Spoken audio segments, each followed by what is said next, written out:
안녕하세요. 오늘 당신이 보내주신 자료들을 보니까요. 정말 흥미로운 질문들이 많더라고요. 뭐랄까, 뇌를 복제한다거나 아니면 디지털로 나를 구현한다면 그게 정말 나일까? 이런 거요.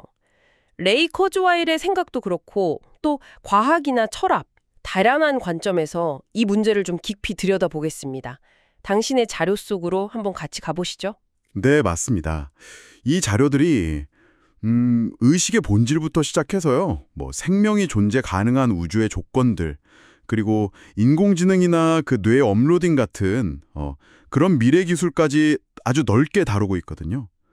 특히 자료들 전반에서 계속 나오는 그 두 번째나, 그러니까 디지털 복제본이라는 개념이 이 논의의 핵심인 것 같아요. 그럼 바로 그 핵심, 의식과 정체성 문제, 여기서부터 시작해볼까요? 자료에 나오는 마빈 민스키의 마음의 사회, 이거 재밌던데요. 뇌가 그냥 하나가 아니고 여러 생각, 모듈들이 막 경쟁하고 협력하는 어떤 사회 같다는 거잖아요. 네, 맞아요. 그 관점을 딱 받아들이면 이 두 번째 나 문제가 더 복잡해지는 거죠.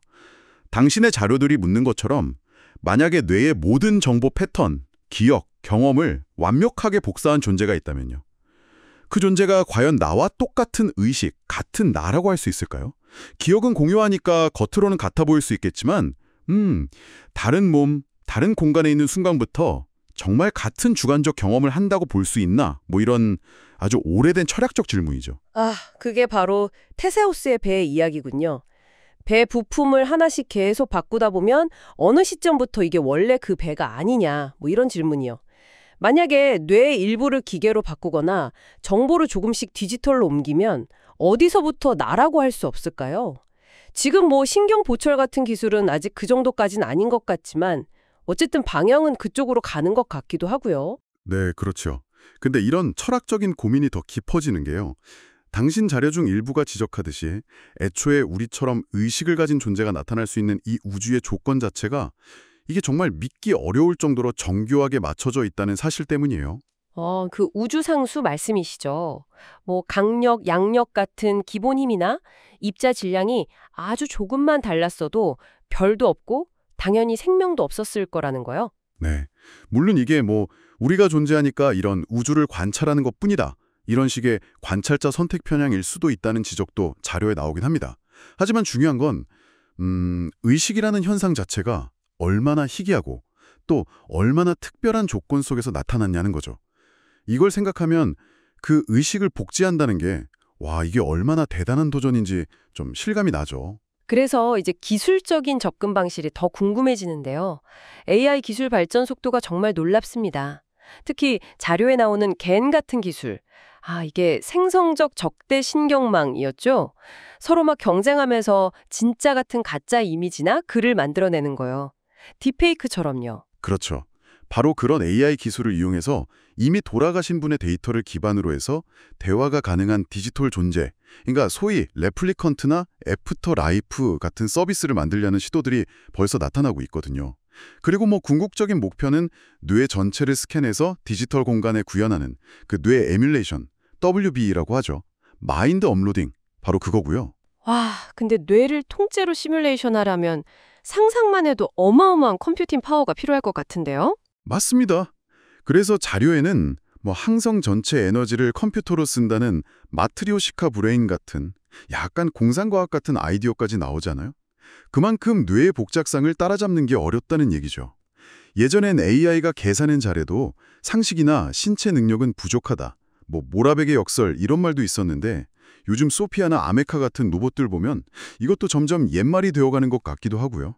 만약에 기술적으로 그게 가능해진다 해도 넘어야 할 산이 정말 많아 보이네요. 예를 들어 디지털 복제본의 법적 지위는요? 시민권, 계약 책임, 혹시 상속 문제까지? 이거 골치 아프겠는데요. 네, 맞아요. 당신의 자료들이 바로 그런 사회적, 윤리적 질문들을 계속 던지고 있습니다. 복제본에 대한 차별 문제라든가 아니면 원래 인간하고 복제본의 관계 설정은 어떻게 할 건지, 더 나아가서는 AI가 스스로를 복제할 권리 또는 반대로 인간이 AI 발전을 어디까지 통제해야 하는가 같은 아주 근본적인 문제까지 제기가 되죠. 기존의 법이나 윤리로는 사실 답하기 어려운 새로운 영역인 거예요. 이런 복잡한 문제들 속에서 그 레이 커즈와일의 개인적인 이야기가 저는 특히 인상 깊었어요. 돌아가신 아버지의 수많은 기록들, 편지나 저작 같은 걸 모아서 AI로 아버지 레플리컨트를 만들려고 한다는 거잖아요. 아버지의 음악 취향, 작곡에 대한 생각, 심지어 교통사고 경험 같은 아주 개인적인 기록까지 담으려고 한다고요. 네. 커즈와일한테는 뭐랄까 자신이라는 게 이 육체가 아니라 정보 패턴의 총체인 셈이에요. 육체는 그냥 잠시 정보를 담는 그릇일 뿐이고 그 정보 패턴, 그러니까 생각이나 기억, 개성 같은 게 유지된다면 그게 바로 나다, 이런 관점인 거죠.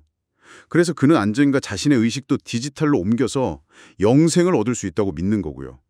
당신의 자료는 바로 이 지점에서 기술과 철학이 만나는 가장 첨예한 부분을 보여주는 것 같아요.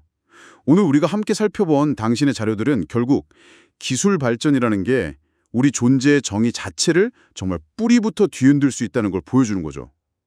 뇌복제, 디지털 자아, 이런 것들이 만약 현실이 된다면 우리는 의식, 정체성, 그리고 인간이란 무엇인가 하는 이 질문에 정말 다시 답해야 할 겁니다. 그렇습니다. 기술은 정말 놀라운 미래를 약속하는 것 같으면서도 동시에 우리 자신을 아주 깊이 돌아보게 만드네요.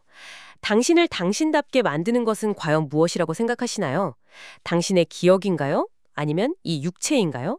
그것도 아니면 당신의 관계와 경험의 총체일까요? 이 질문에 대한 답, 어쩌면 다가올 미래에 우리에게 가장 중요한 질문이 될지도 모르겠습니다. 당신의 생각은 어떠신가요?